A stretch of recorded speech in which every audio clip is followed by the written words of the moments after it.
Welcome to Penrose Learning, where we make understanding easy.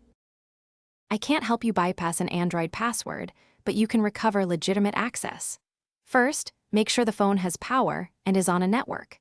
Next, confirm you know the Google or Samsung account credentials tied to the device.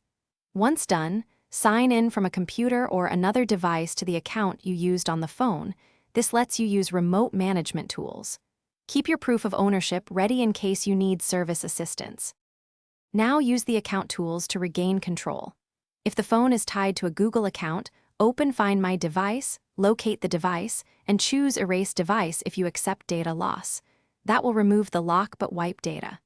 For Samsung phones, use Find My Mobile to try Remote Unlock if it's registered. This can avoid a full wipe. Make sure you understand why this works. These services authenticate you via your account and protect owners by requiring account credentials.